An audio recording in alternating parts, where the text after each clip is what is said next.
Everybody, good afternoon. We're back and we're excited that you're back with us and happy to welcome our presenters for this afternoon, starting us off with practical applications training for family caregiver support. We have with us again JD Torre. He's as he described yesterday, a newly minted occupational therapist. And with him this afternoon is Heather Roberts. She has worked as a clinician for over 20 years for Scottish Rite for children in Dallas, Texas. She worked with children with CP and HPE. And Heather, welcome, both you and JD. We're glad to have you with us. So I'm going to turn it over to you guys. Well, thank you for the intro. And yes, for those of you guys that weren't here yesterday, my name is JD. I'm a fresh little baby OT.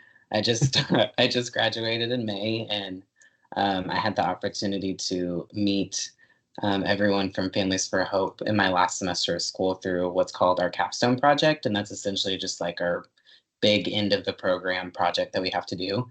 And I got exposed to essentially what it's like to be a full-time parent and a full-time caregiver through my clinical rotations at school. I was working with pediatric families of all different medical diagnoses and everything. And even though the details of everybody's situation were different, the underlying story about how much this just affected the day-to-day life of being a full-time parent and a full-time caregiver, that part was the same, no matter what house I went into. So it really opened my eyes to what that is like.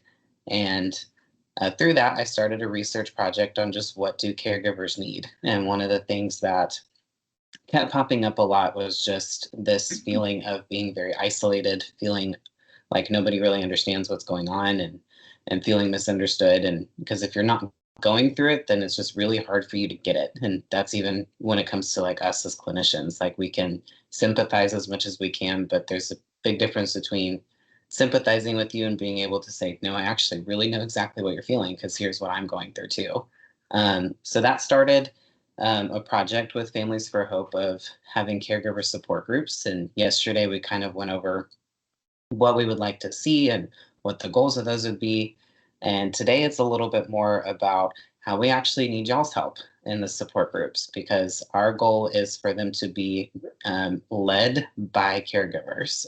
We don't want them to be led by clinicians, because the whole point of them is it needs to be from a perspective of we know what's going on. So that's a little bit of preview about what today is. And then Heather, do you want to introduce yourself too? Yes, I'm Heather Roberts. As was shared, I've been a clinician for a long, long time, and JD was one of our students that helped guide him through his capstone project. I'm actually celebrating my 20th year at Scottish Rite.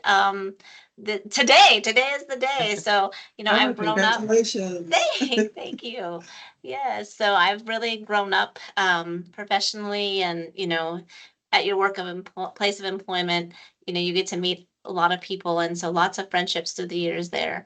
I'm also an associate professor at Texas Women's University, and in the School of Occupational Therapy, and I've enjoyed that. So I've attended many of the Families of Hope conference with Nancy Clegg. I know she's on the call. Hi, Nancy, shout out to you. And have met many of our families throughout the year. So I'm just grateful to be part of this today. So I'm going to let JD take it from here. So we're going to see if I will be able to share my screen. If not, it's okay. I just know sometimes it's nice to be able to see something and not just hear some dude talk to you the whole time. So hold on one second. I think I have to change something on my end.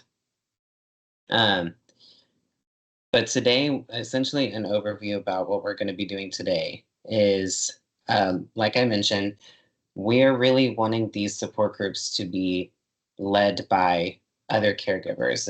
And what we mean by caregivers, it's whoever's really experiencing taking care of the child that has to be HP. So whether that's a parent, whether that's an aunt or uncle, whether that's a sibling, it doesn't, that part doesn't necessarily really matter, but we want it to be someone else who's walked through this that can say, like, I know exactly what you're going through. And Looks like it's on my end on the computer. It's not going to share, so that's okay. I had 2 funny videos for you. Oh, I can share it for you. Oh, that's right. Okay, we'll just do it Yep. that way. Yep, and just That's tell why me I next. Just tell me next slide. Okay, that's why I had backup, y'all. Because again, still a baby OT here. So Is it sharing now? Can you guys see the screen? I can see it. Yes. Yes. Okay. So our caregiver support groups are going to be called Parents Supporting Parents. You can go ahead and go to the next one. So just a quick overview about what we're going to talk about today is just what is a facilitator? What does that actually mean? It sounds really fancy, but hopefully it won't be too scary once I go through this. And we'll talk about some of our favorite people that we tend to deal with when we're working with groups. And that's a little bit sarcastic. And then just some suggested guidelines for the support groups and how they would run. Okay, I think the next one is the video. So for, this video is just like a little funny example. It's in the, oh, it's not on the, I can fix that really quick. I have it in the notes. So this video is actually going to be giving an example of what it's like when a group doesn't really have that point person, you know, like that person that kind of keeps everybody on track, and a little bit of guidelines to keep in place. So we'll play this first, and then we'll kind of chat about it. There's the tear.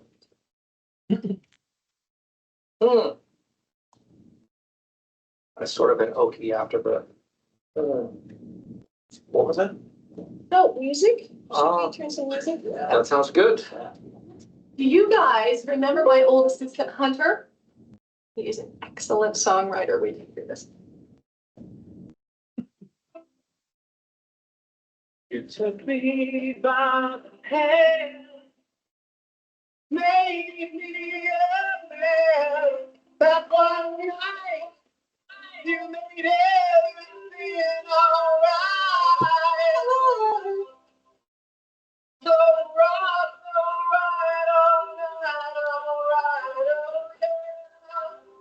Oh yeah.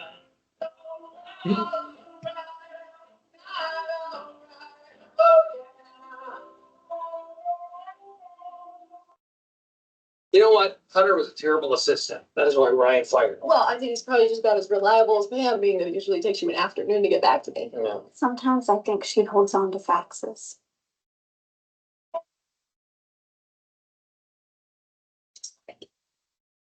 Which I realize is a lot to ask for. At a dinner party. Ow! No, it's hump. There's the hump. Joe Campbell. Yes, okay, yes, first name of that animal, and the second name is the state where Helena is the capital. Montana. Joe Montana? Yes!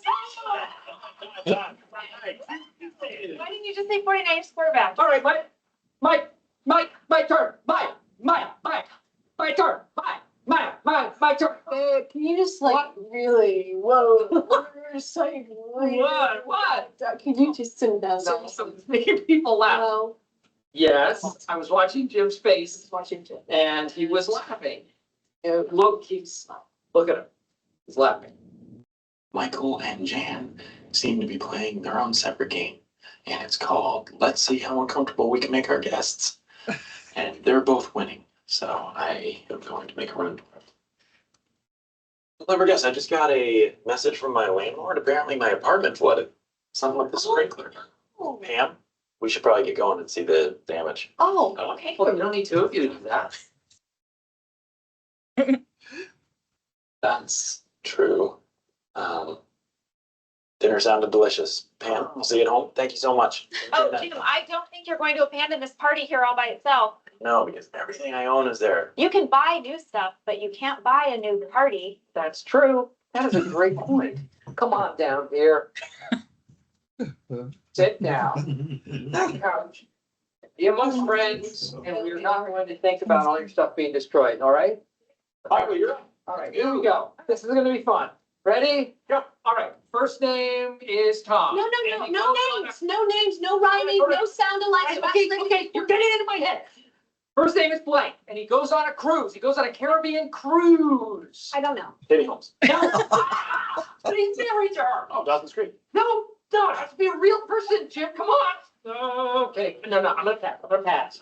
Okay. Rhymes with Arnold No Schwarzenegger. rhyming. Okay. Not a clue. Okay, he's the governor of California. He is the Terminator. That's unhelpful. Tom Cruise. No.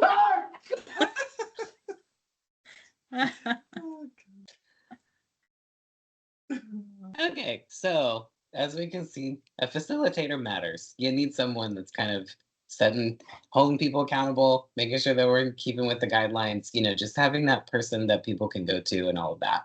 So what we're going to talk about is just what a facilitator is. We're going to give some suggested guidelines for the support groups, and also just how to handle maybe some, again, of our favorite people that can show up in the group. So what is a facilitator? So essentially for the support groups that we're wanting to launch with Families for Hope is we want a peer support leader. That essentially just means that someone that's actually gone through what we're there to talk about. And that has just proven with research to just be more impactful, helps make it be a little bit more of a safer environment where people feel more understood, because the whole point of these support groups is to help break that feeling of isolation and feeling like no one understands what you're going through.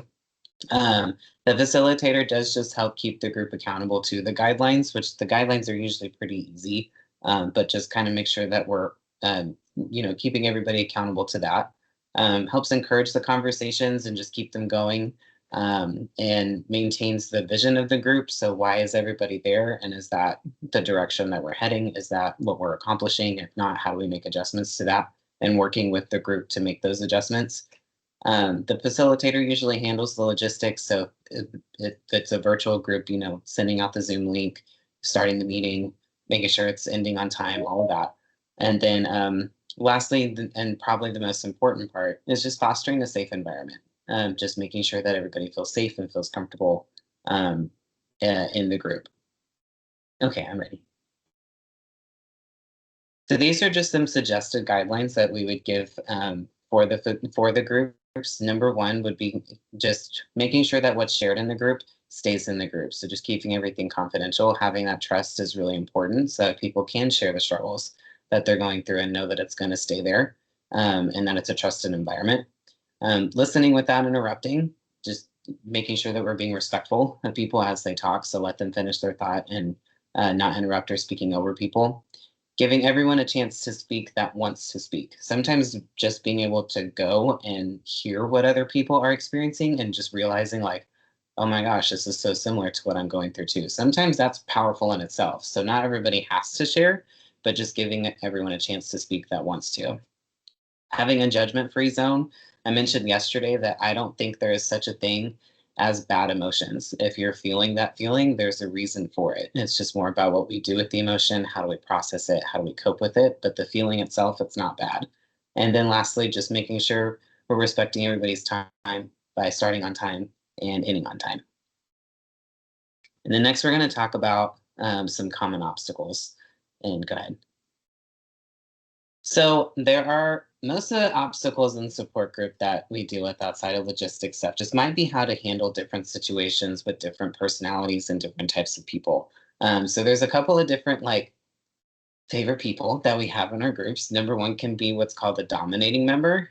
So this is someone that, typically, well, actually I'll go, So a dominating member is someone that's going to try to take over the conversation quite a bit. And it's not always a bad thing necessarily, because sometimes you do want these people that aren't afraid to talk and afraid to share, because then it can encourage other people to share and know that it's a safe environment. But there's a balance. So are they always answering the conversations first and not really giving other people opportunities to speak? Are they just dominating the conversation or trying to steer it in the direction they want it to go? That can be where it's going more into the place of they're taking over, as opposed to just being a good encouraging source of the group to get people to talk to.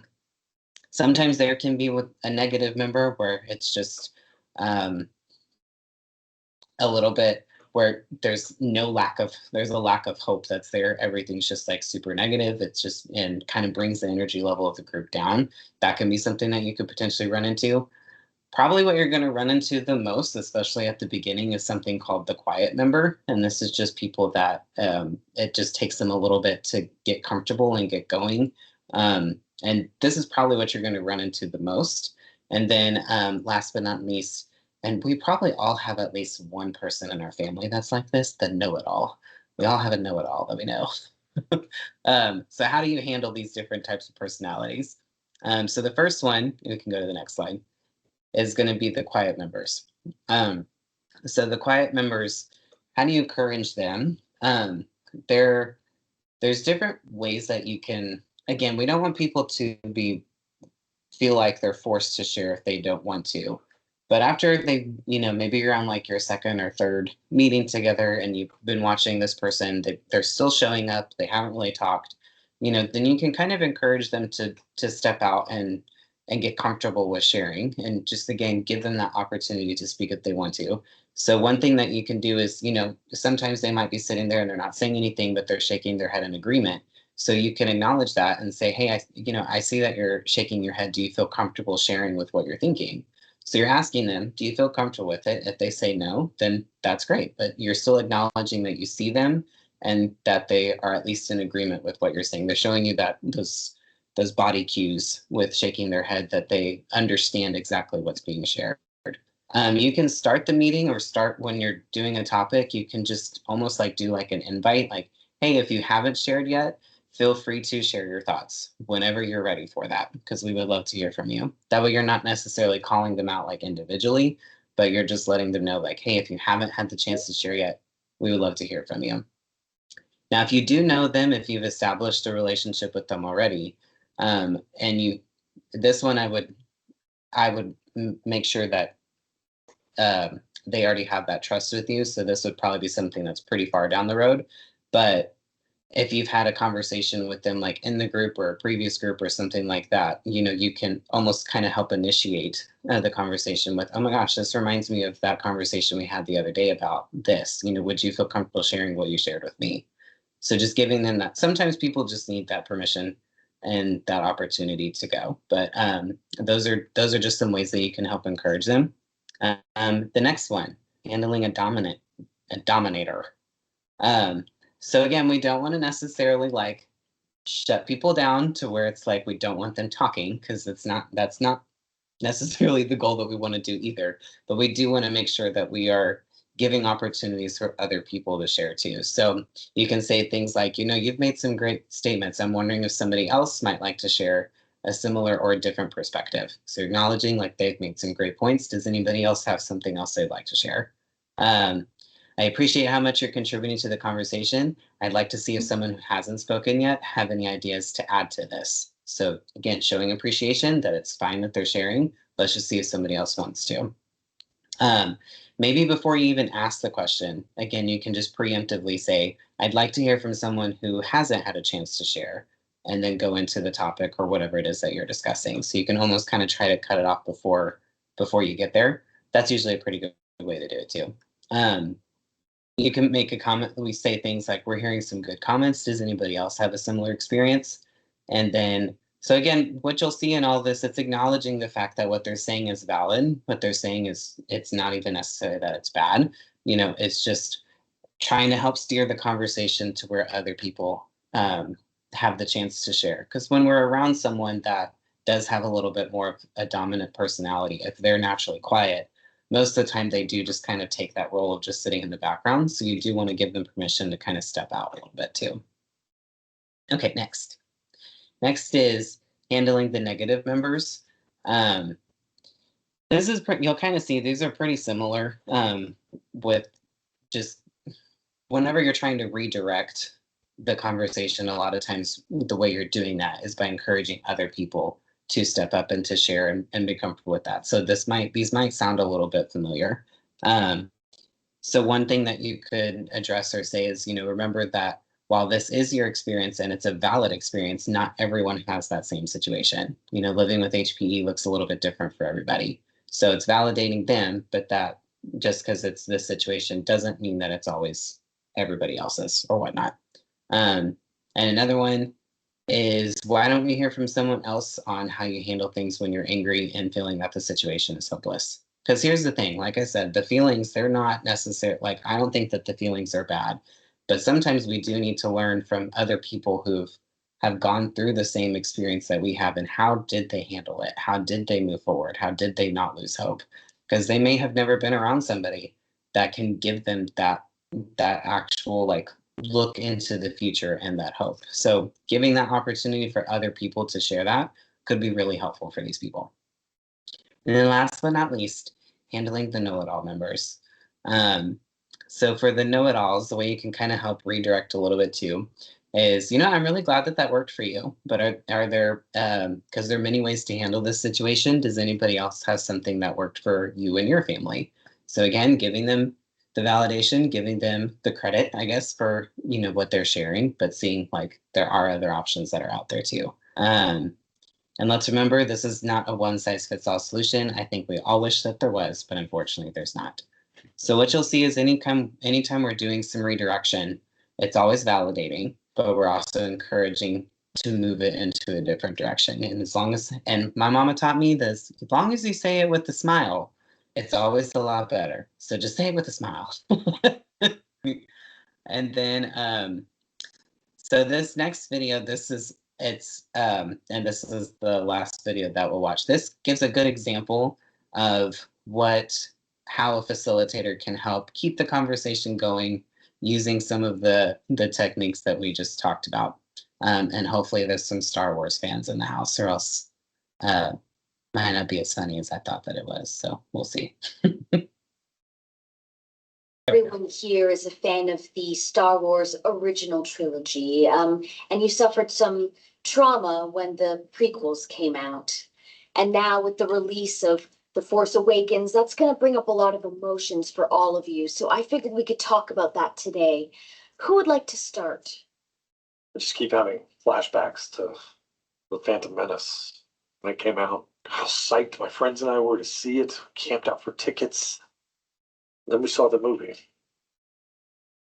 And it felt like a betrayal. I can't get psyched for The Force Awakens. I can't. I want to, but I can't. Because what if it happens again? What if it's all about midichlorians? David, did that touch on something for you? It just made me remember when I saw Phantom Menace. I built it up so much in my mind that when I was watching it, I actually thought it was good.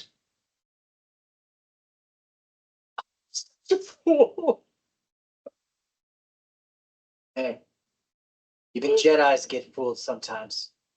Remember, R2 tricked Luke into removing his restraining bolt? I'd say you're in pretty good company. Things have been really hard on my son. I've been so worried about The Force Awakens that I've been forgetting to pick him up from school a lot. Oh, jeez. But he doesn't understand. He likes the prequels. So Causing problems for me and my wife too. She keeps saying, "Oh, but it's J.J. Abrams," as if J.J. Abrams can't have a misstep. Does anybody remember Star Trek Into Darkness? Super 8? Yeah, it's causing a lot of problems for me and my wife too. Sorry, I don't have a wife. I don't know why I said that. Oh, it's pointless. Think about it. Most of the Star Wars movies are bad. I mean, all 3 prequels are horrible, but I'm sorry. Return of the Jedi is not a good movie. Ewoks, Han Solo was a badass, and now he's just some weird doofus for the whole film. Okay, so that means that only 2 out of the 6 movies were actually good. So odds are this one's going to be bad too. You know what? I don't even know why I'm here right now. We're wasting our time. Do you know who you sound like right now? No. Luke, from The Empire Strikes Back. Remember The Empire Strikes Back? Empire. The darkest of the original trilogy. Han getting frozen in carbonite. Lando. Bad-ads. Boba Fett. Boba Fett. Yes. Good work today, everybody. I am very proud of you. We didn't hear much from you this session. Is there something you'd like to add to the conversation, Mr. Binks? Missa Tink and Missa in the wrong room. Missa thought this was bedwetters meeting.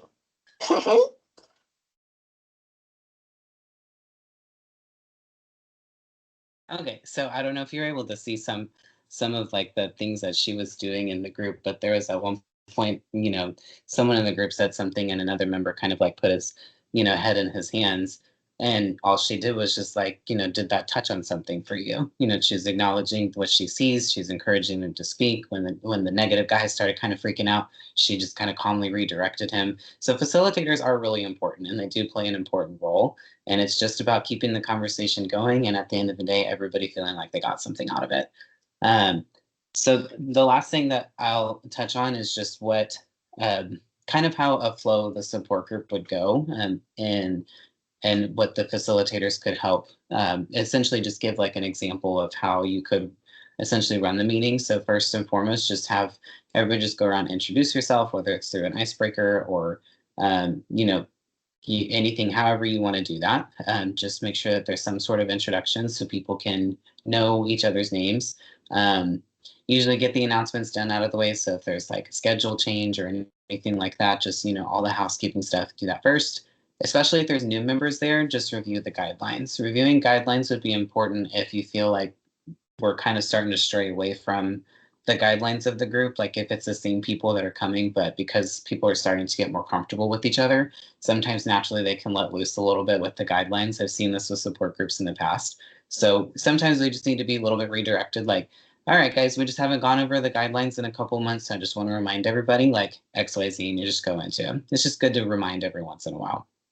And then if there are new members in there, just make sure that they have the opportunity to introduce themselves for sure. And then just also make sure that there's collaboration going on with the members, with are we accomplishing what we want to accomplish? Is this working? What do we want our groups to accomplish with each other?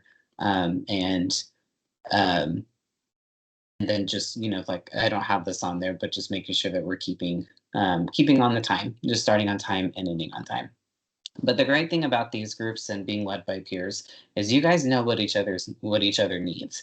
So you can essentially make this work for your particular group. So if it's a dad's group, then you can cater the guidelines towards the dad's group. If it's the mother's group, you can cater certain things for that.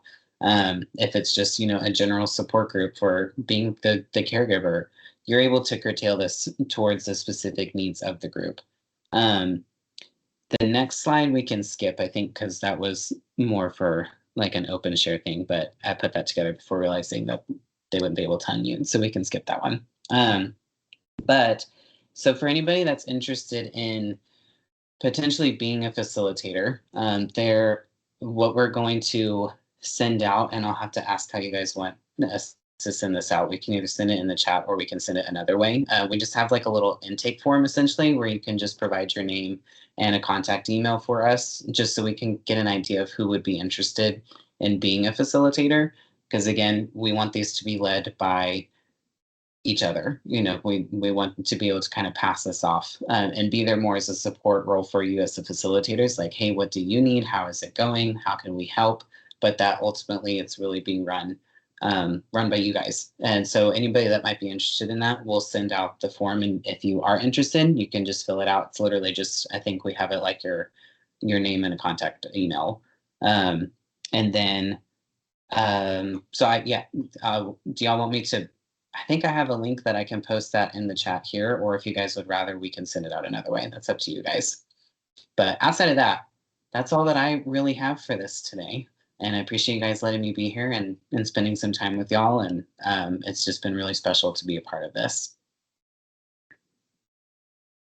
Great, thank you. Thank you so much, JD. This is wonderful. Does anybody have any questions or comments that they'd like to add in the chat, or raise your hand and we can unmute you if you want to share a thought or ask a question about this training?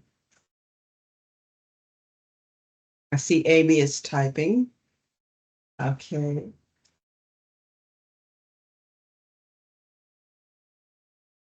So the information resonate with everybody. We are really hopeful that we will identify people in the community who will volunteer to take up the role of facilitator and help lead some of the groups. It's going to be a big part of our mental health initiative. We know from folks who have commented recently on in the Facebook group that this type of support group where there's safety and ability to be listened to and to share with one another is important. So we're hopeful that we will be able to involve our families and some of our parents in this type of work. Yeah, and I think the biggest thing, in looking at all of this too is, the things that have come up have been, well, and even this week so far, we've heard from a lot of families that have older children with HPE. And so obviously there's a different need for those folks versus families that have younger children, or, families that are just now coming into this with a newborn and trying to grow from there. And so really, what we need is the people that are in our network of families, folks that can come along and be facilitators or group leaders, of groups that would be able to support others in that journey. So, I know we've got some, I think about Jessica Millar that's on here, and that she, for a lot of folks that don't know, she lost both of her parents last year. And so she is now the main caregiver for her sister, who turns 40 or has turned 40. And so, she has a much different journey. And I feel like, we have other folks that have been, single. Sorry. Little blip there. Sorry about that. Single moms that have raised, a child with HPE and other siblings. And so what we're looking for is folks that are facilitators, but also mentors. And I think we all can agree that, there's been folks in our life that, have been a mentor to us at one time or another. And so, kind of looking at it that way. And I think you could see some of the things that JD shared with the videos and stuff and I think I've been in some of those where stuff goes off the rails and you get some heated discussions about something that has absolutely nothing to do with your meeting. And so, being a facilitator definitely requires a lot of patience. It requires a lot of patience. It requires, handling different people from different backgrounds with different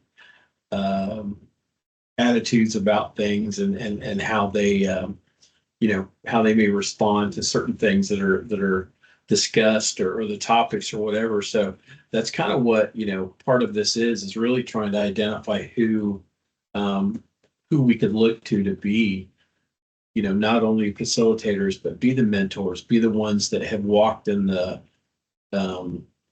taken that journey, walked in there, and I'll say walked in their own shoes, but, just trying to identify how we can help more families.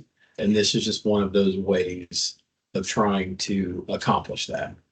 I think Jessica has just added to the chat that she'd like to help out. Thank you, Jessica. She says, I don't want to overstep boundaries. JD, can you speak a little bit about how a facilitator avoids doing that. I know you mentioned guidelines for the group, and some of those things can come into it, and reviewing those on a regular basis and making sure that everybody honors those guidelines. But are there other things that a facilitator would do not to overstep boundaries?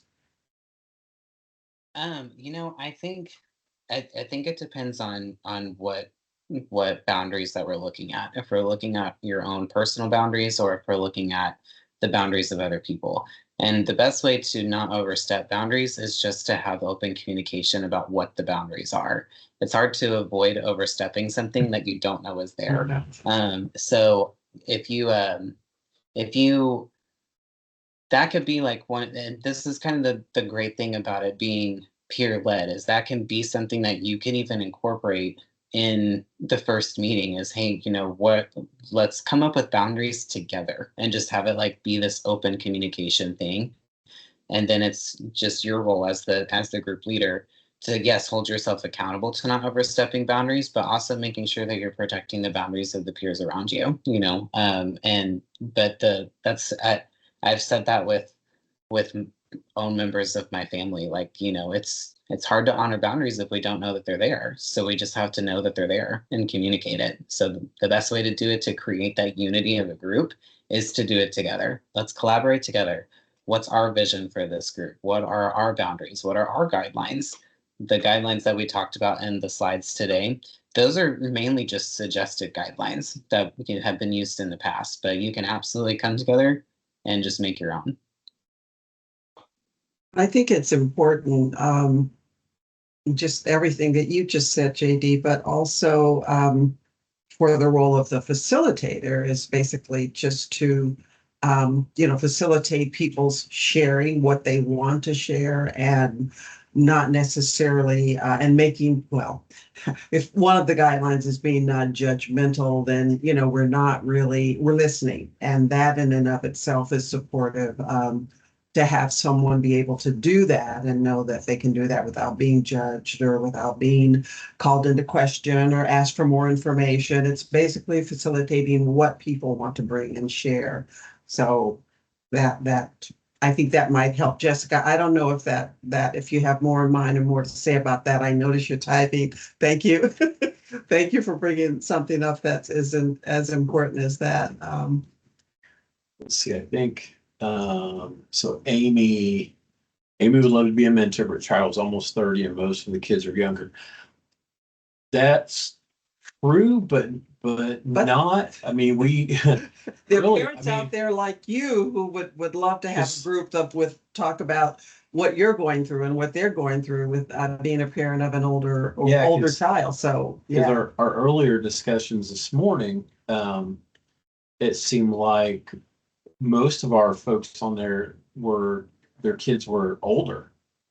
And so, I think, so I'm looking at it and thinking, okay, I've got two folks here that have older children or older siblings that they're caring for that have HPE, and, they want to be mentors, but, it's they're thinking that the families are younger. The thing about it though is what you can look at is, and the way I would look at it is that, yes, you may have an older child that you're caring for. However, you can still be a mentor to the younger generation. So, you almost could be, you almost could lead two groups, but I'm not telling everybody, hey, you got to lead two groups, but, that's how I get myself in trouble, is trying to lead too much. But the thing about it is, it's like, okay, you look at where do you want to focus? Do you want to focus on the older children that we have? Because there is a need there, and I feel like that's an underserved area of our population in Families for Hope. Or, do you want to try to mentor the younger families that are coming up, whether it would be, single mom trying to raise, several children and one of them having HPE, or would it be, just trying to help them through, that help them through that whole process of what to expect. And so I think there's avenues there that we can explore in lots of different directions. So I don't want anybody to feel like just because their child may be of a certain age that puts them out of range, because it doesn't. We're finding out through this whole process, and I've kind of known it for a while that we've got some different areas that we're underserved on. And so I think it's important to have that good mix of people. Trying to look at some of the Jessica, yes, your daughter was younger, and people you talk to, probably children that are older, but you're still interested in helping. And you have you have a different perspective too. So I think that, our families that have lost a child, whether your child was younger or older, that's still a loss. And so I think that, even if you've got a group that you've got different age ranges of when you lost your child, you still have that shared experience of it. And so it's still one of those things where I still feel like if folks are willing, then they can be mentors. And I think that's part of this partnership too, is that we can help them.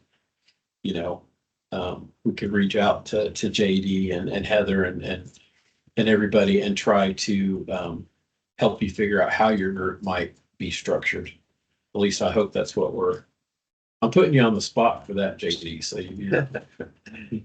Heather, thank you for, Heather added the link, if everybody can see in the chat, the link for facilitator interest. So thanks for that. And we'll have it in our materials too. Great.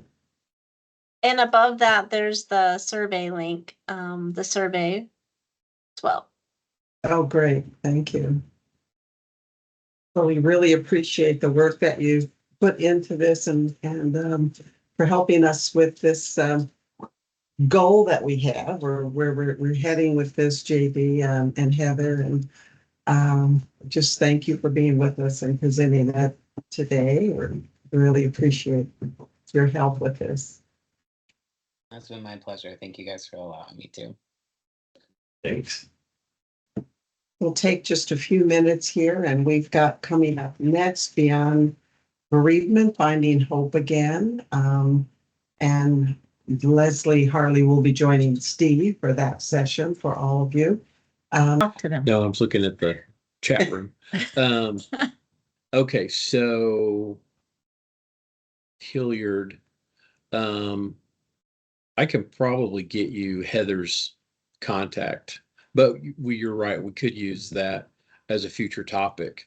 And I thought maybe that might come up too, but that wasn't part of the conversation. So I will make sure that we try to get something going on that early. So it looks like you guys are pretty comfortable with the virtual option this time. I know we've had a little bit of headaches and stuff that we'll get figured out. Claudia, I'm hopeful that we're gonna get to do in person again. We're just gonna have to. There's a lot of pieces that come together for all of that that we need to do and try to get things together and look at some different options. So but I'm hoping that the virtual stuff might be something that we can do more frequently, just to kind of fill in the gaps. Because every couple of years to have a conference, I feel like sometimes maybe the information is changing so frequently that if people can get some updates in between, if it's like a virtual piece, I feel that it's important to try to do that. So hopefully we'll be able to do something like that. So we'll keep doing that. Let's see. Just looking to see. Go to the conference and COVID happened. COVID has changed a lot as far as like the conferences and stuff have gone through, and our families, I think, have gone through a lot of stuff too since COVID.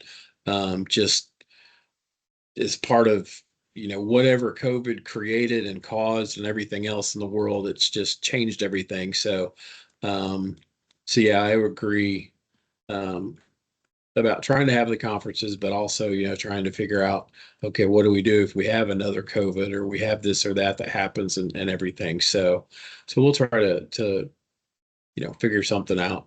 So, but we're going to move into, the piece that is, oh, hang on, I got a couple more people coming in here, that has to do with a topic none of us really want to have to get into, but it has to do with when we lose our child and how do we maneuver through that next piece. So I'm going to let Leslie, my wife, talk a little bit, and then I'll jump in at different times too. Okay. Basically what I'm hoping to do is,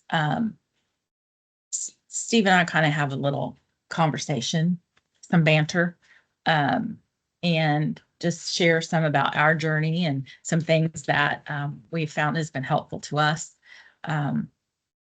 We're talking beyond bereavement, finding hope again.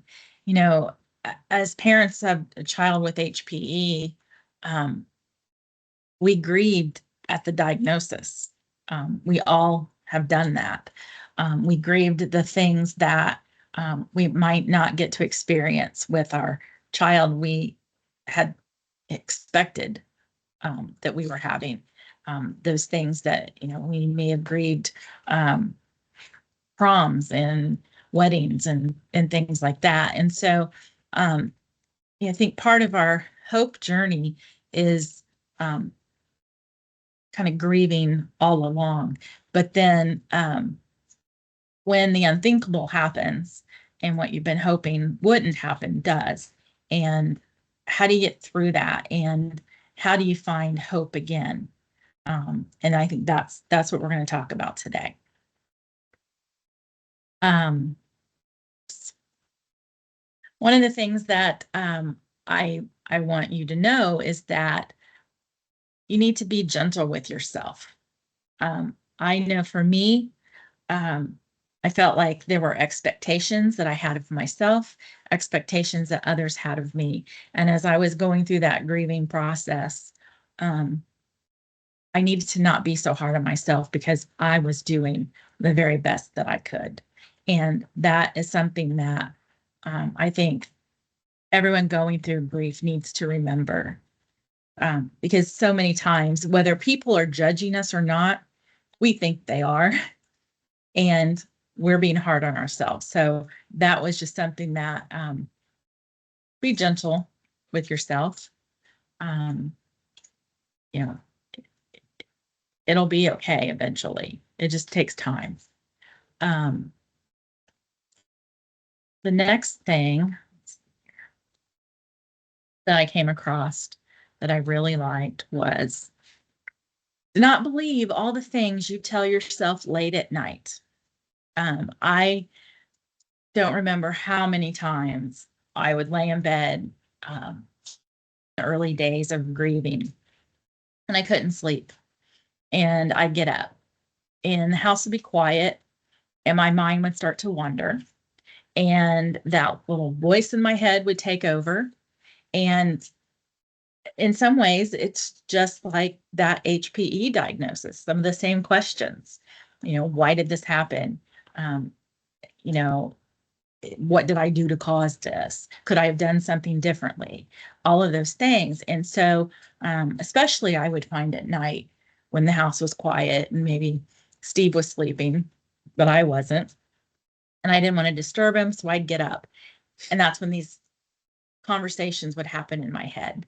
And so sometimes I have to remember that I can't believe all the things that my brain tells me. Steve needs to go run and do some caregiving thing here for a second. He'll be right back. These days, my mom lives with us. And so after she had her stroke a couple of years ago, we do help care for her when she needs help with things. So Steve jumped up to go help with that. Another thing that I wanted to share that I really liked, do not judge the bereaved mother or father, but this is slanted toward women, but you could say he or she. She comes in many forms. She's breathing, but she's dying. She may look young, but inside she's become ancient. She smiles, but her heart sobs. She walks, she talks, she cooks, she cleans, she works. She is, but she is not all at once. She's here, but a part of her is elsewhere for eternity. And I think that as we go through that process, it gets to the point where you have to just keep going and you're doing all these things, but in the midst of them, you're still brokenhearted. And I know for me, returning to work after Sammy had passed was just extremely difficult because when I returned to work, I went back to work in a company I'd never worked in before. And I would sit there and think, none of these people know what I've been through and they don't know how much I'm hurting. And I just kind of had to fake it until I could make it. And that's hard. And so I think that that's one of the things that, Steve and I both want to just mention to you that it's going to be hard, especially those first couple of years. And you're going to be in situations and, people are looking at you and they're thinking one thing about you maybe on your job or whatever. And they're thinking, well, they've got it all together. But really, they don't know that inside you're just doing the very best you can. And, sometimes the best you can has to be good enough. It's muted. Everybody probably heard it. I didn't hear anything. Oh, okay, good. Okay. Y'all may have heard everything I said to Grandma. Who knows? What did you say to Grandma? Nothing. Grandma said she had the pee. Okay. Okay. So another thing I found that really I liked was this letter to anyone that's grieving. And the part of it that I really wanted to draw you to says, whether that's because you're living in honor of their memory or living a life they'd be proud to watch over, or just because you simply have no other choice, you're doing it. And I hope some part of you recognizes your own resiliency in all of this grief. And one of the things that I think that for me, because I knew we might not have a lot of time with Sammy, we had that prenatal diagnosis and we said, let's make every moment count because we may not have very many moments. So that's kind of how we lived his life. We were blessed that he was with us almost 5 years. And so after he was gone, I was thinking of how do we honor his memory, but also live in the same way that we did when he was alive, that we still would make every moment count. And that was not always easy to do, but that's something that we tried. And we want Sammy to be proud that we have held it together, stayed together, and tried to honor him in every way that we could. And that's part of why we do what we do for Families for Hope. And this next one is, we are the rememberers, the people left behind to keep the one who's gone from us alive in heart and mind, to the people left to cherish and preserve a legacy. And you are the keeper of your child's legacy. And I think that that's some of the things that it came up once, about a year or so ago, it seems that one of our HPE families who was grieving said that one of their relatives shared some pictures online that they themselves had never shared. and it was of their child, and it's something they wanted to share. And you know, it, I think as their parents, we are the keepers of their legacy. And so sometimes people may not always remember that, and they may step on some toes, and they don't think they mean to do it, but it just happens. And so as you think about ways that maybe you want to try to preserve your child's legacy, then sometimes that gives you more of a purpose on finding that hope again.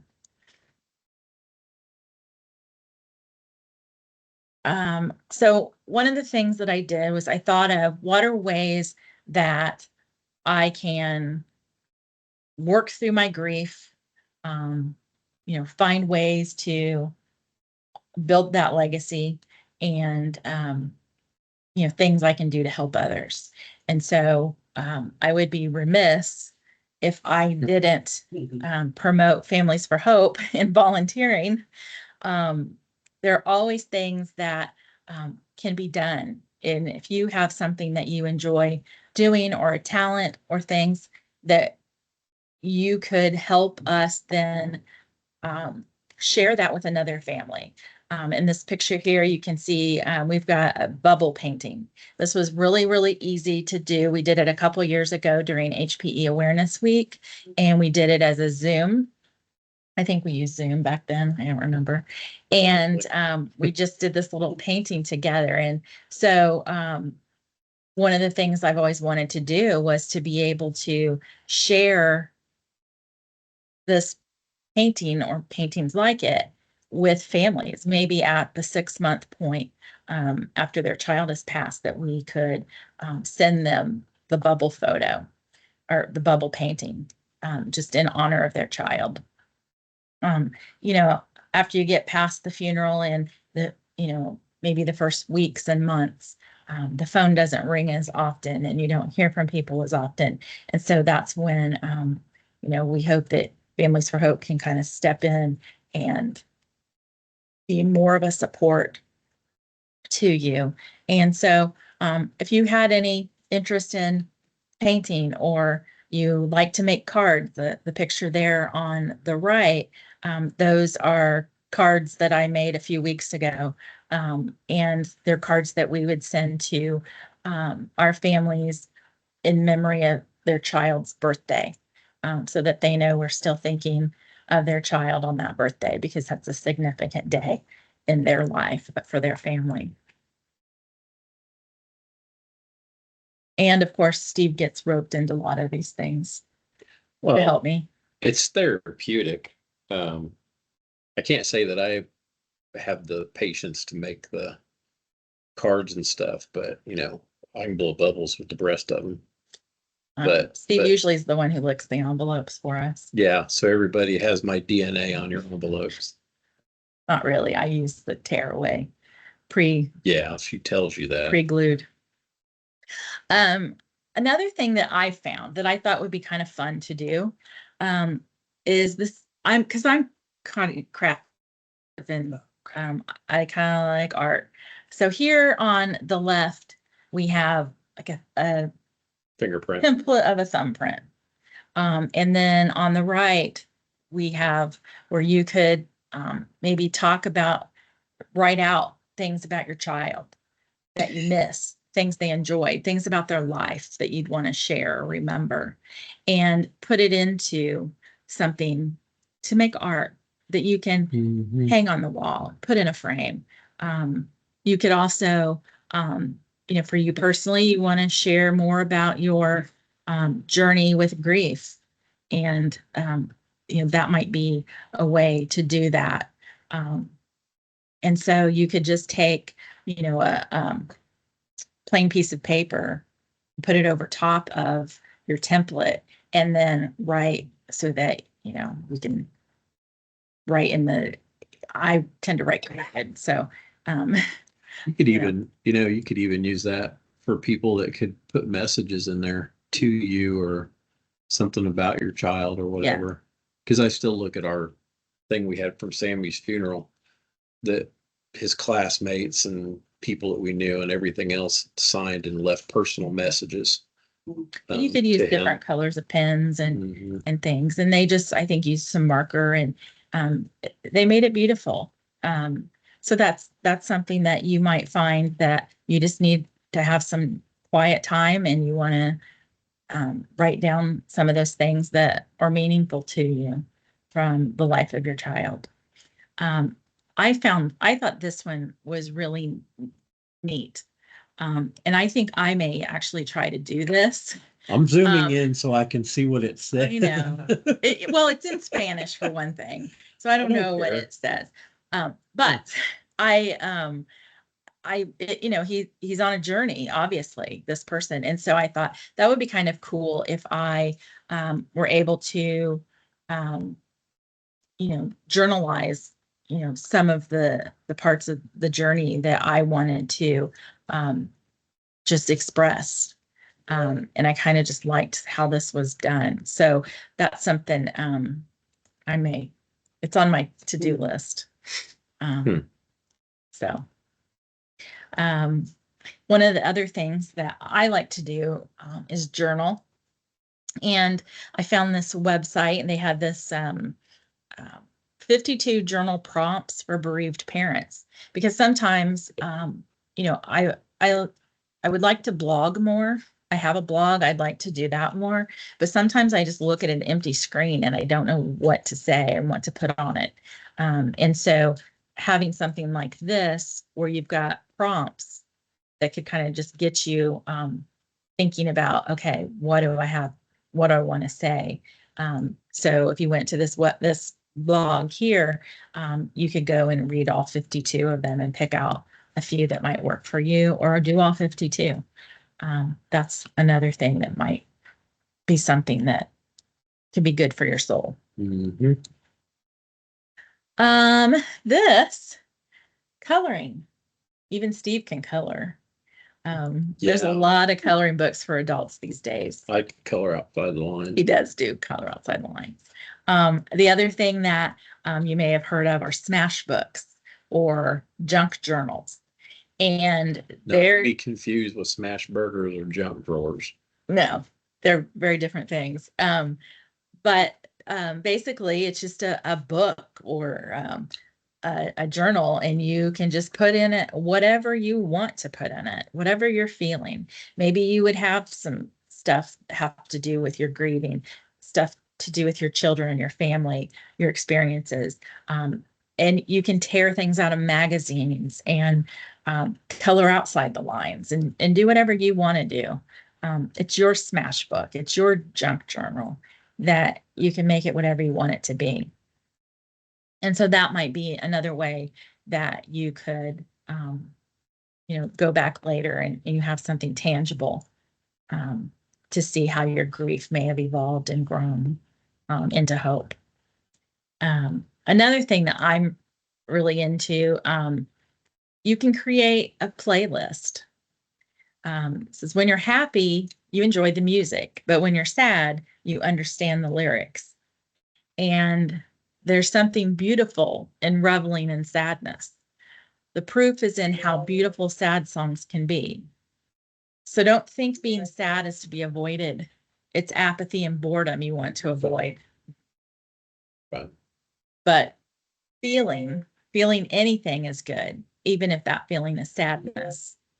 And so there are various songs that maybe are significant to you, songs that make you sad, songs that help bring out that feeling when you're feeling numb, songs that remind you of your child. I think there's lots of different playlists you can have depending on what mood you're in. There may be some days when, you know, you need that motivation to move and to get out of bed, and having a playlist of those type of songs, the ones that get you going. I think that can be very good to have, and you can take it with you anywhere, anytime you want. Don't look at me. You're the one humming all the time. I do. There's something wrong with me. I hum all the time and I don't know why, and I don't know I'm doing it. So, anyway, do you have songs or playlists that you use that or things that you might want to put on a playlist. The next thing I wanted to share was smashing plates. And it's not when Steve and I can't decide on what to have for dinner. But smashing plates, I've told a lot of moms over the last several years that sometimes just want to break something. And so I don't think there's a problem in heading over to the Dollar Tree and buying a short little stack of plates and taking those plates and finding a dumpster out somewhere and just standing back and giving it a toss and seeing how that feels. Sometimes it feels so good, you want to do it again. So you throw another one and you just keep on throwing and smashing those plates until you feel somewhat better. And if you finish your stack and you still don't, well, just go back to the Dollar Tree and buy another stack and take those out and do it again. Because sometimes that's just, you need to get that out. I know I used to say that before they had these smashing rooms and places you could go to smash and tear things up. But, you know, people would ask me, they were like, but what if you got caught smashing plates? And I said, well, then you just tell them that you're working on a mosaic project and you need broken dishes to make that project complete. And you don't want to smash these plates at home because your pets or your children might be injured if they got into the broken porcelain. So, you know, you can make it up. That's I've never seen her smash any plates. At least not on purpose. It's my secret. Another thing that I came across was this, a link here. This was a grief activity, bereavement activity you could do with your family. And basically what they did was they had taken a terracotta pot and they broke it up. All about smashing right now. They broke it into pieces. And with their children, you can see on this pen, they use markers and they wrote messages or things about their sibling or the person who had passed that they wanted to, a memory or a way to honor them. And then they took glue and they put this pot back together again. Obviously, the pot has scars. It still serves an important purpose, and everyone played a part in building that back together.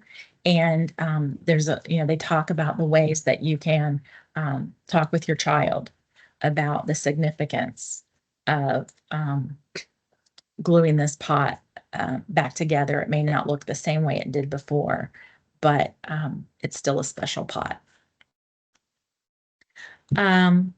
Another thing that I wanted to share, and some of you who are on the Facebook group may recognize Paint Rocks. Leighton Hull, who was at our last couple of conferences, she passed away a year or so ago. And Leighton's family has a garden and they have a rock garden that they do painted rocks. And so people have painted rocks and shared with them for them to put into their garden in memory of Leighton. And I thought that was a really cool idea. That's something that you might think about doing. It's a family affair around here today, I guess. Another thing I wanted to share was there was a family a few years ago. They were telling me that they had been planning a trip to Disney and their son passed away before they could go. And so they decided to go ahead and still continue and go on that trip. And what they did was they had rocks that they prepared in advance. And I don't know, they put his name on them or they painted them fancy. I don't know exactly how they did it, but they decided that they were going to take the rocks to Disney And, you know, Disney World, they're very picky about their landscape and how things look. And so their goal on their trip was to take and place these rocks in amongst the landscape and things, and in a way that Disney might not notice, but they got to take him and know that they they they left a part of him, his memory, in all these different places around the parks. So I thought that was kind of a cool thing to do.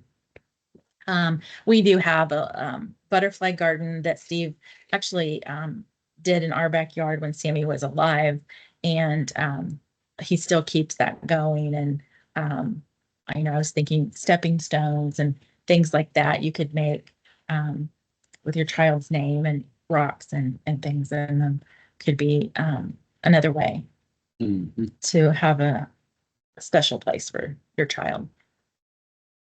Let's see what else. There's another HPE mom. She's one of my favorites ever. Her name's Julie Oldendick, and Julie lives in the Cincinnati area, and her daughter's name was Lula. And Lula came to our conference in 2008.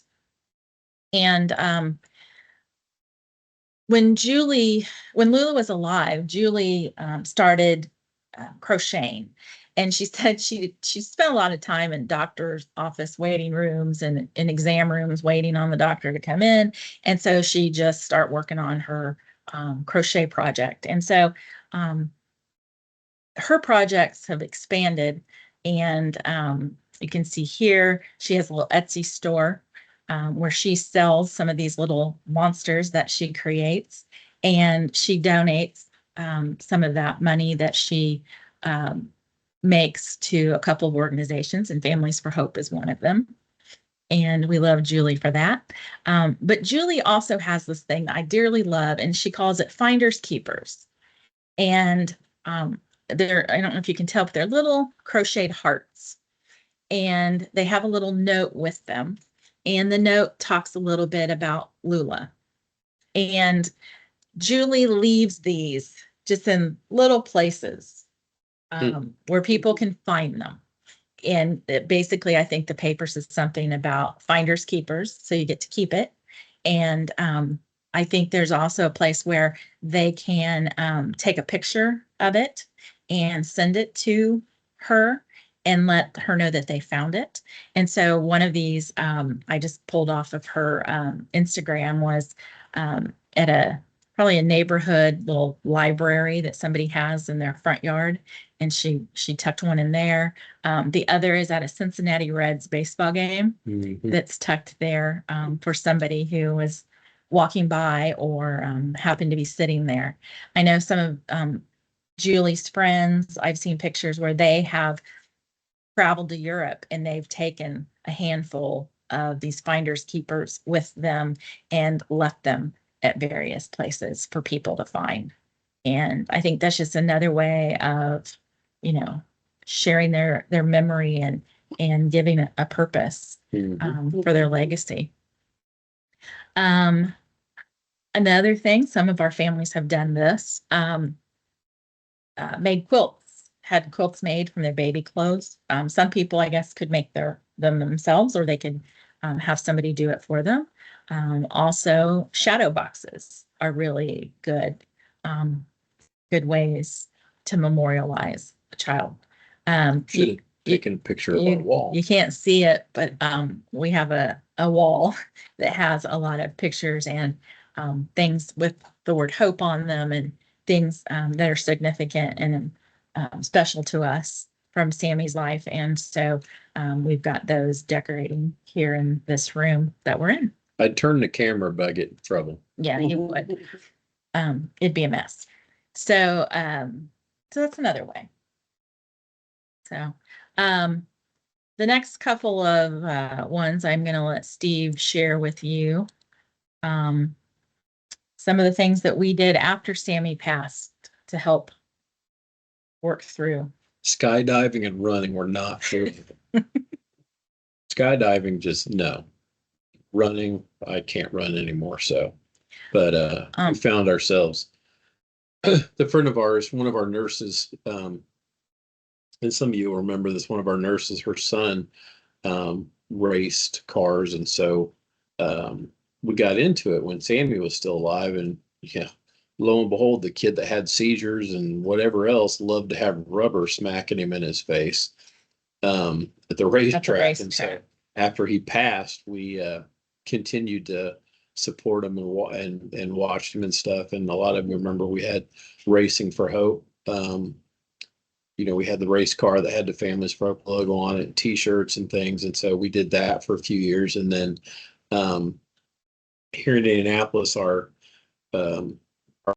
amateur hockey teams have changed over the years. And so the last one was, the Indy Fuel, which probably what we're showing here is more of a Blackhawks game, but they're affiliate of Blackhawks. But, again, go to hockey game, and Hummer over here is like yelling and screaming at the hockey players and getting me into it, and then trying to figure out why I wasn't jumping up and down as much as she was. But it was a way to yell and scream. And, if a good fight broke out, that made it even better. But it was just more of getting out and Because- doing something and getting out of the house and being away and forgetting about, not that we'd forget about Sammy, but just taking our mind off of off of stuff. Yeah. Yeah.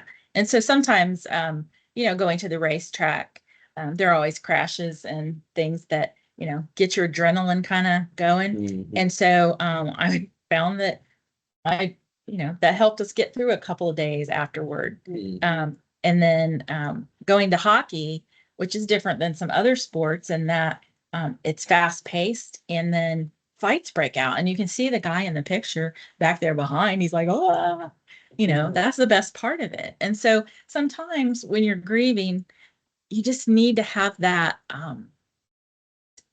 a moment to take your mind off of it. You've never forgotten. It's still there, but it just puts your mind on something else for a little while. Some people have said that, they do things that they've always wanted to try, like skydiving or running marathons, just in doing that in honor of their child. Some people do tattoos and things, so that might be another way. We watched a lot of comedy movies. We would go to movies a lot back then, because we needed something to just take our minds elsewhere for a little bit. Wrong mouse, sorry.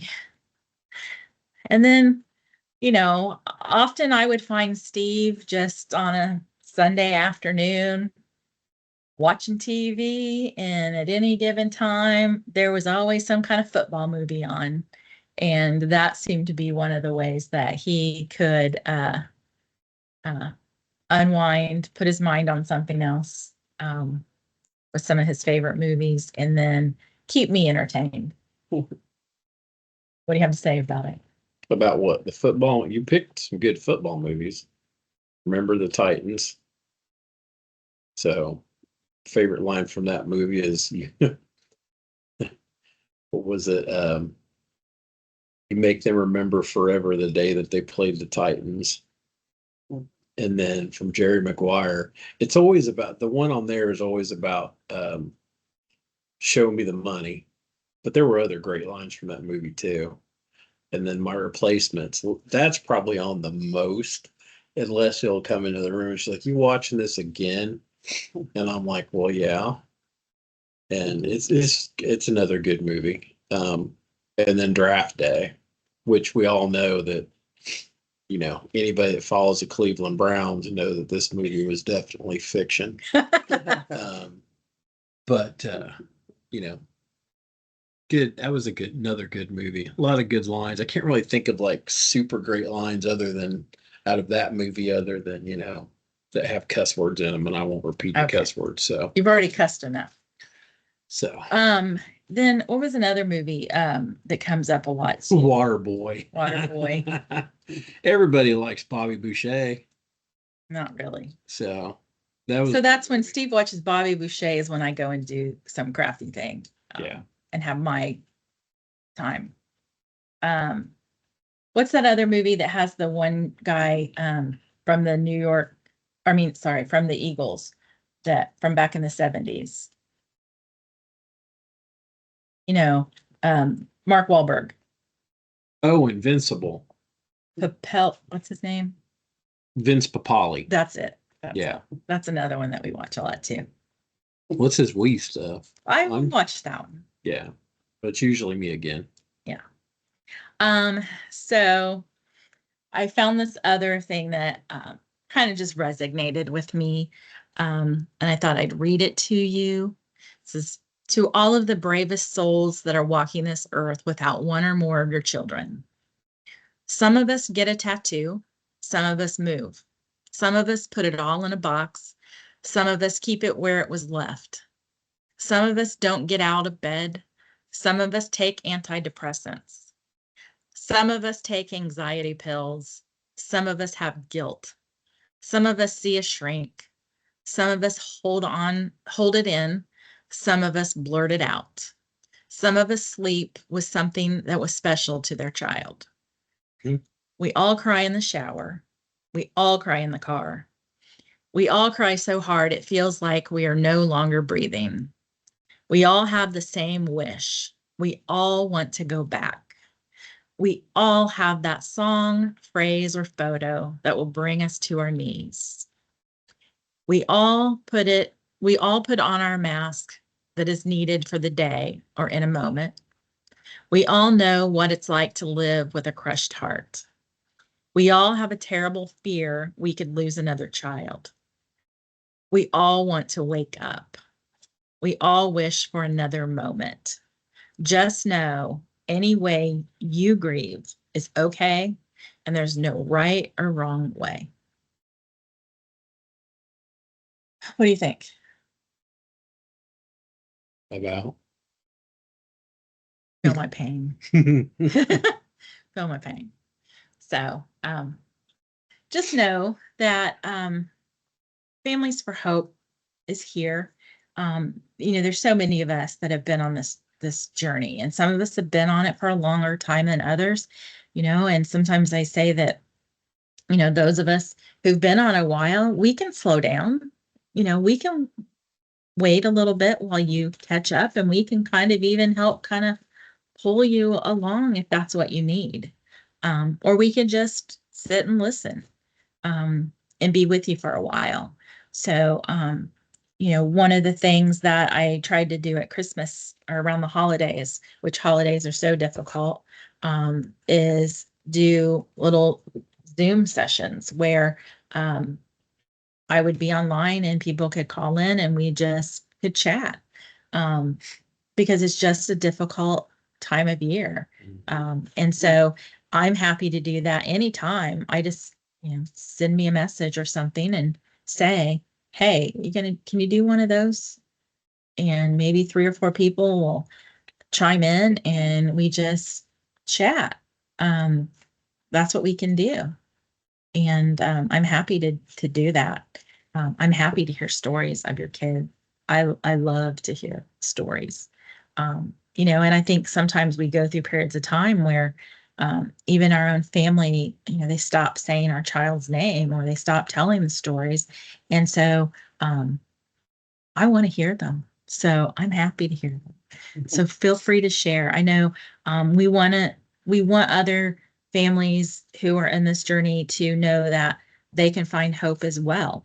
And so if you want to share your story in writing, or you'd like for us to write it for you, just to share more about your child or how you've built that legacy, or celebrate them in any way, we're happy to do that. We're all in this together. So, Well, I sit back in the office back there and we've got the memory board that has all the kids' names on it. And so I sit there and reflect on that, especially when I've got certain rows that are already reaching the floor. Because it's gotten so big. But that's always there. So, another big thing I think I would say about grief and finding hope again is remember that well, a good friend of mine told me that you can go out and mow your lawn and you mow it at a certain height and it cuts it just very nicely all at the same height. But then you can go back a week later and you find that some of the grass grew quicker than others. So some's taller, some's shorter, and some's not doing well at all. But, she said that that's how no two people are going to grieve the same. And how can I expect Steve to grieve at the same rate I'm grieving if the grass doesn't even grow at the same rate? So I think that's also important too. Mhm. So just know you've got people here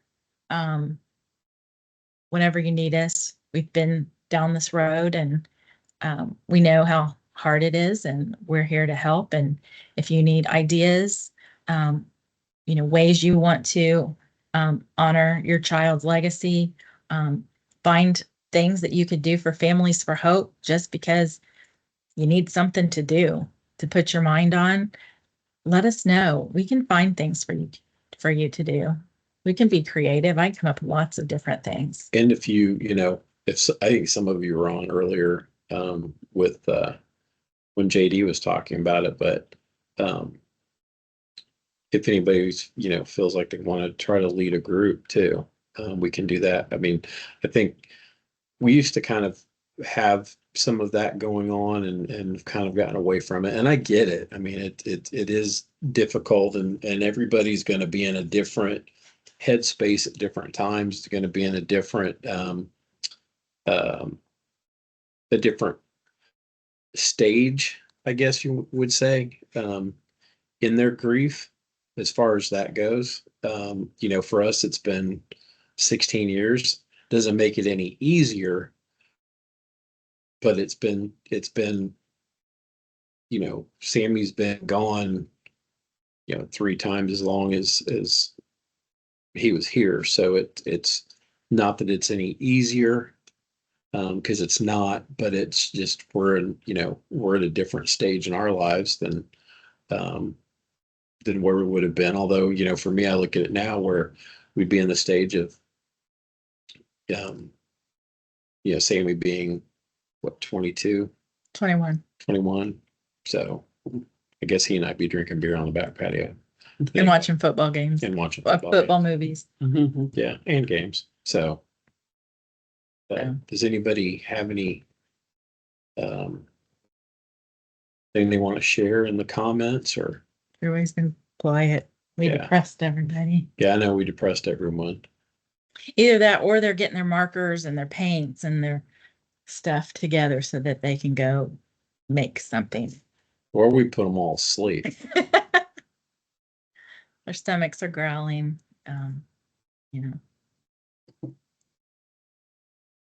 A great idea. Yeah. It's really about filling time, I think, is what it comes down to. And I know that sounds weird, but it's you got to find something that you can focus on in those times when you need to focus on something else. But if you need the time to grieve, you do the time to grieve. But yeah, you've got to have everything. Yeah, because you and some others, you're in what I call the year of firsts. Everything it's the first. So it's the first Mother's Day and Father's Day and certain holidays and birthdays, first day of school, and then you get into the Christmas time, and it's like, you kind of just want to not. You just don't want to really do it, and sometimes that's okay. I think my family probably had the hardest time, but with us not being around and stuff, but it's like, I couldn't deal with birthdays and, Christmas and other things. It's just like, it was, especially in that first year or two,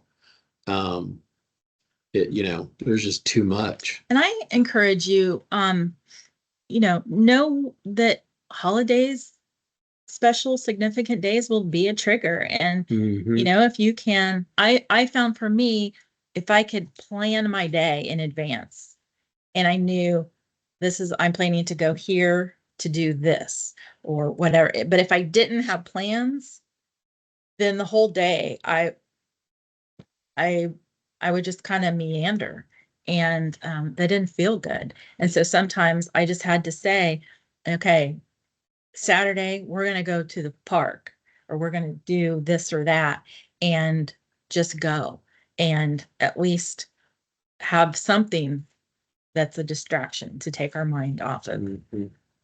that a little bit. Yeah. Um, Because I still don't do Father's Day to go out somewhere. I try to avoid social media on Mother's Day. It's just difficult. And then, you know, there's also those there are other like made up Facebook holidays where people post certain things, and some of those are difficult as well.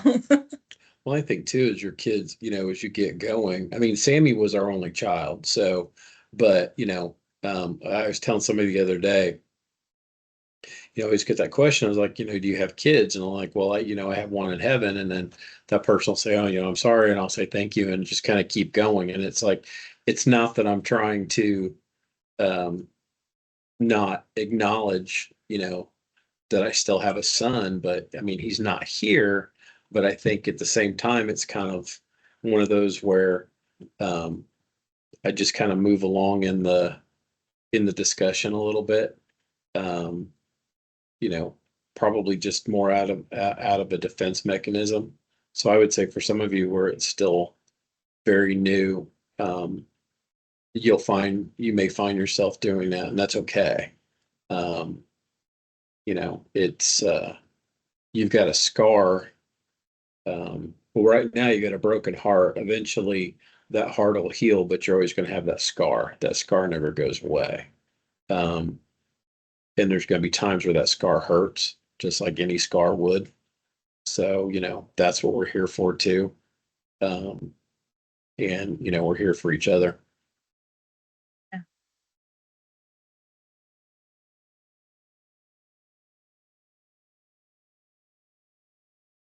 Yeah, Jessica, you're right. And you've been through the ringer, so you know exactly.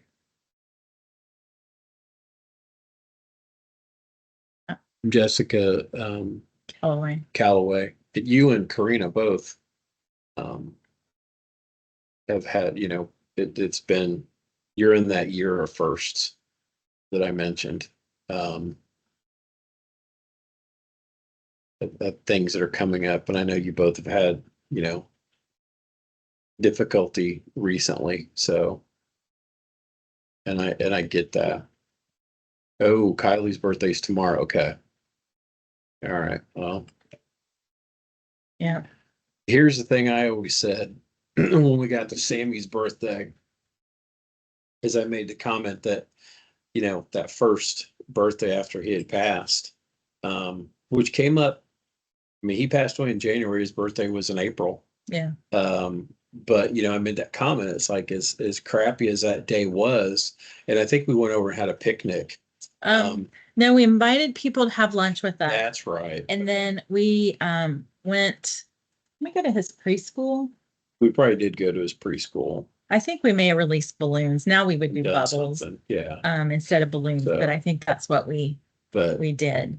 But yeah, that's but I made that comment that I said, you know, the thing about it is that for the first time in Sammy's life, he was able to run around in heaven playing with other kids and eating as much chocolate cake as his little chubby fingers could stuff in his mouth.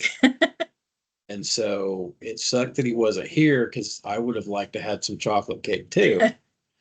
But, you know, I did look at it as the things that he couldn't do here, he can now do.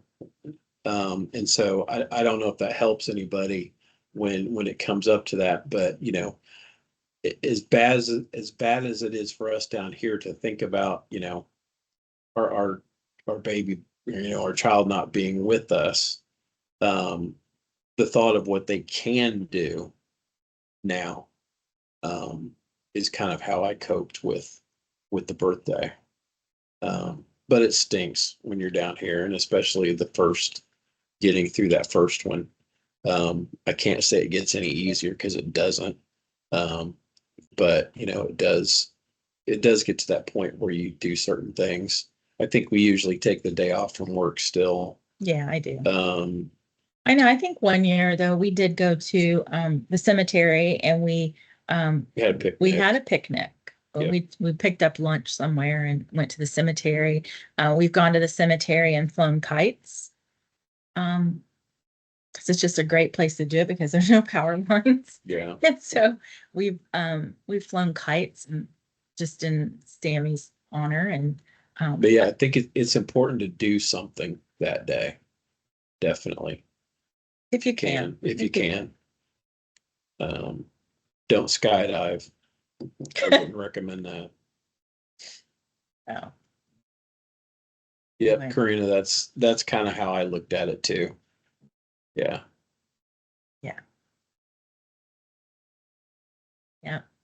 And sometimes even I think, you know, when I see the world today and some of the things that natural disasters and other things that happen, and I'm not worried about Sammy now in the same way that I would be worried if he were here. And so there's a certain relief in that. But I can tell you after he passed away, that we had a tornado come through, and there was a part of me that was like, I need to go over and check and make sure that everything's okay at the cemetery. We had one come through when he was still alive too. Yes, we did. And I was thinking the only thing I thought of at the point was like, crap, if a tornado hits, I'm going to have to drive around trying to find all his medical supplies and his equipment. Because, you know, you can only fit so much of that stuff in the bathtub. But yeah, almost about a year later, after he had passed, we had another tornado come through here. And I'm like, what are the chances? Oh, You know, we've had tornadoes. Yeah, but not that close, but anyway,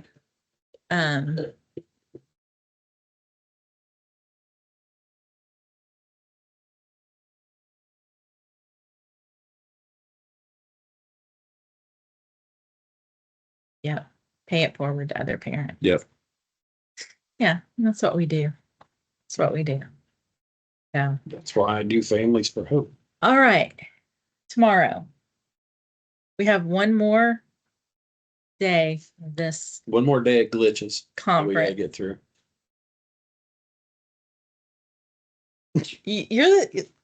This is your show, man. You gotta wrap it up.